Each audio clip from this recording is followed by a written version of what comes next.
아버지는 영자가 아주 어렸을 때 돌아가셨다. 정확히 말하면 벌써 35년 전의 일이다.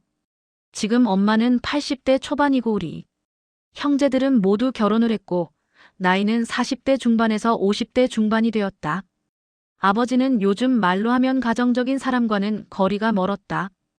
옛날 시골 아버지들 중에 흔히 있던 모습이었다. 집안일에 크게 관심이 없었고 아이들이 몇 명이든 집이 얼마나 가난하든 그걸 자신의 책임으로 깊이 안고 사는 분은 아니었다. 집은 늘 가난했다. 아이들은 많았고 엄마는 늘 바빴다. 아버지는 젊었을 때 병을 앓아 몸이 아주 좋지는 않았는데도 시골에서 농사를 지으셨고 막걸리를 좋아하셨다. 주색 잡기까지는 아니었지만 술과 담배를 많이 하셨다. 다른 집 아버지들처럼 일을 많이 하시지도 않았고 가족을 살뜰히 챙겨주는 분도 아니었다. 그래서 우리는 다 알고 있었다. 엄마가 얼마나 고생했는지. 그리고 영자는 형제들 중 장녀였다. 그 이유 하나로 어릴 때부터 자연스럽게 고생을 맡아서 했다. 엄마의 고단함을 가장 가까이서 보았고 집안의 공기와 분위기를 늘 먼저 감지해야 했다. 아버지는 결국 폐암 말기로 돌아가셨다. 종합검진을 받고서야 알았고 이미 여기저기 전이가 된 상태였다. 그때를 떠올리면 지금도 마음이 불편하다. 감기도 늘 심하게 달고 사셨고 살이 너무 빠져 허벅지가 앙상해질 정도였는데 같은 이불을 덮고 자던 엄마조차 밤에 신음하는 소리를 들으면서도 대수롭지 않게 넘겼던 것 같다. 아버지가 워낙 가정에 무심했던 사람이었기 때문에 영자 역시 그땐 집을 나와 살고 있었고 무지했다. 지금 와서 생각하면 그때 조금만 더 알았더라면 조금만 더 살폈더라면 어땠을까 하는 생각도 든다. 하지만 이미 지난 일이다. 아버지가 살아계실 때 우리 집에서 가장 힘들었던 건가 난 그 자체보다도 매일같이 이어지던 부부싸움이었다. 아버지와 엄마는 하루가 멀다 하고 다투셨다. 특히 엄마는 한 번도, 정말 한 번도 말로 지는 성격이 아니었다. 그 싸움 속에서 나는 늘 가운데에 있었다. 어린 나이에 그 공기를 다 받아내야 했고 그게 유난히 나에게는 힘들었다. 그렇게 세월이 흘렀다. 형제들은 하나둘 결혼을 했고 아이들도 생겼다. 아버지에 대한 이야기는 굳이 꺼내지 않아도 되는 과거가 되었다. 좋은 기억도 나쁜 기억도 그냥 묻어두고 각자 자기 삶을 사는 줄 알았다. 그런데 몇 년 전부터였다. 명절에만 모이면 엄마가 아버지 이야기를 꺼내기 시작했다. 처음에는 가볍게 흘려들을 수 있었다. 그런데 점점 그 정도가 심해졌다. 아버지의 흉을 보기 시작했고 그 이야기가 점점 길어졌다. 문제는 그 자리에 사위들과 며느리들이 함께 있다는 것이었다. 그 사람들은 아버지를 한 번도 본 적이 없다. 어떤 사람이었는지도 모른다. 그런데 알지도 못하는 사람의 흉을 계속 듣고 있어야 하는 자리였다. 그럴 때마다 내 얼굴은 화끈거렸고 나는 그 자리에 앉아 있을 수가 없었다.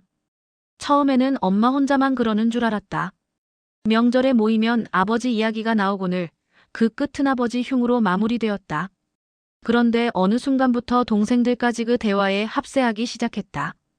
아버지가 일을 하면서 윽박을 질렀다느니 마음에 안 드는 일이 있으면 소리를 질렀다느니 하는 이야기들이 하나둘 덧붙여졌다.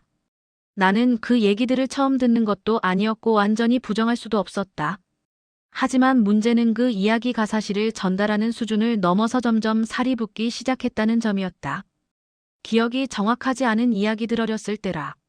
잘 알지도 못했을 일들까지 확신에 찬 어조로 말해졌다.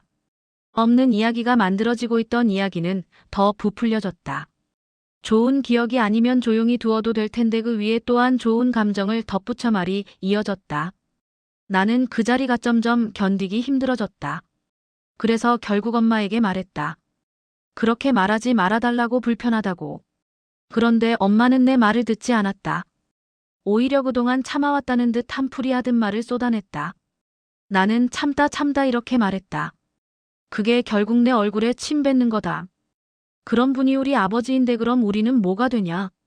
그러자 엄마는 더 격해졌다. 그날 이후로 아버지 이야기는 더 거침이 없어졌다.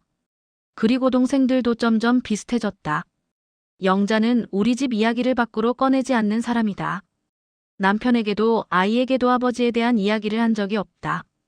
좋은 이야기든 나쁜 이야기든 굳이 할 필요가 없다고 생각해왔다. 우리 시댁이 소위 말하는 훌륭한 집안은 아니지만 그렇다고 음이 될 이야기를 하고 싶지도 않았다. 그런데 가족들이 다 모인 자리에서, 그것도 사위들과 며느리들이 있는 자리에서 아버지 흉이 계속 이어지는 것이 나는 너무 불편했다. 그래서 다시 말했다. 사위들이나 며느리들이 없을 때 우리 형제들끼리 있을 때 이야기하면 안 되겠냐고. 듣는 사람도 불편하고 민망하다고. 그러자 돌아온 말은 의외였다. 추억인데 뭐 어때? 그리고는 계속 하겠으니 듣기 싫으면 방에 들어가라 했다. 나는 그 말을 듣고 말문이 막혔다. 추억이라는 말로 모든 것이 정당화되는 것 같았다. 그런데 그 추억이라는 것이 정말 추억일까? 그 이야기는 5분도 채 이어지지 않는다. 시작도 아버지 흉이고 끝도 아버지 흉이다. 40년, 50년의 세월 동안 형제들끼리 나눠도다 하지 못할 이야기가 있을 텐데 왜 그 시간은 늘 아버지를 헐뜯는 데서 끝나는 걸까? 영자는 이해할 수 없었다. 사위들과 며느리들이 아버지와 함께 시간을 보냈고 어떤 사람인지 알고 있다면 그래도 이해했을지 모른다. 하지만 그들은 아무것도 모른다. 그저 문제 많은 아버지라는 이미지로만 기억하게 될 뿐이다. 그리고 그 아버지는 곧 내 아버지다. 영자는 안다. 엄마가 왜 그런 말을 하는지, 엄마가 얼마나 힘들었는지. 가난했고 외로웠고 의지할 사람이 없었다는 것도 안다.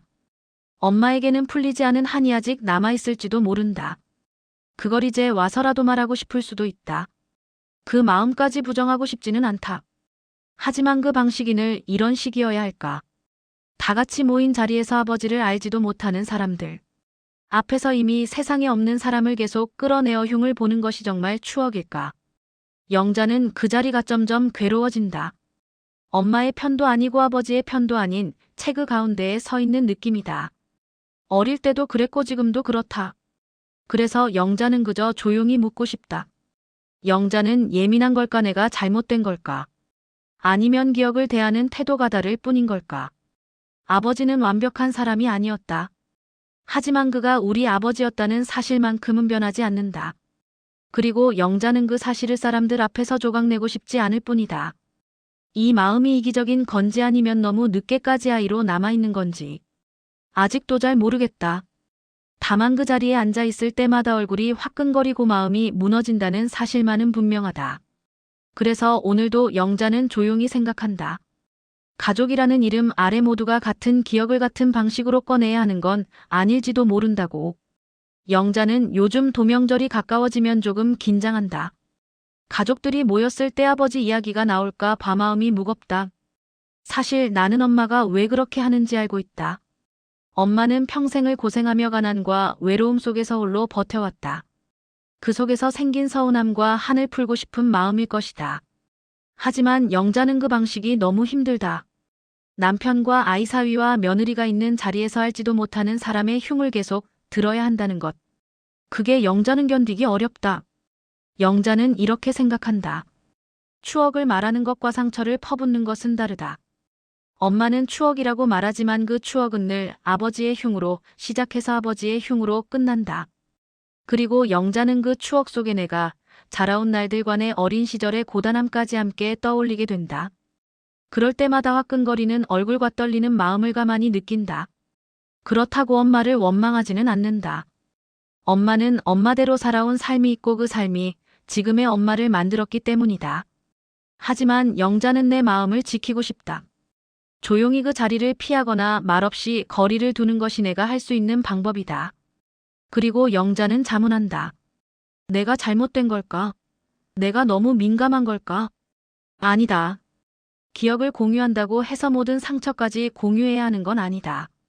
각자의 자리에서 조용히 마음을 지킬 권리는 모두에게 있다. 아버지가 완벽한 사람이 아니었던 것처럼 엄마 역시 완벽하지 않다. 그럼에도 불구하고 우리는 그 안에서 각자 살아남아야 했다. 영자는 오늘도 조용히 마음을 다스린다. 그리고 말한다. 아버지, 당신은 내 아버지였다. 그리고 그 사실만으로 충분하다. 오늘의 이야기를 들어주셔서 감사합니다. 누군가는 부모님을 떠올리며 따뜻한 기억을 갖고 있을 수도 있고 누군가는 영자처럼 말하지 못한 상처와 복잡한 마음을 품고 있을지도 모릅니다. 기억은 공유될 수 있지만 그 모든 상처까지 함께 나눠야 하는 것은 아닙니다. 때로는 조용히 마음을 지키는 것만으로도 충분합니다. 오늘 사연을 통해 여러분도 자신의 마음을 인정하고 혼자가 아니라는 것을 느낄 수 있기를 바랍니다. 가족이라는 이름 아래 모두가 같은 방식으로 기억할 필요는 없습니다. 각자에게 맞는 속도로 자신만의 마음을 지켜가면 됩니다. 오늘 이야기가 조금이라도 위로가 되었기를 그리고 자신의 마음을 돌아보는 계기가 되었기를 바랍니다.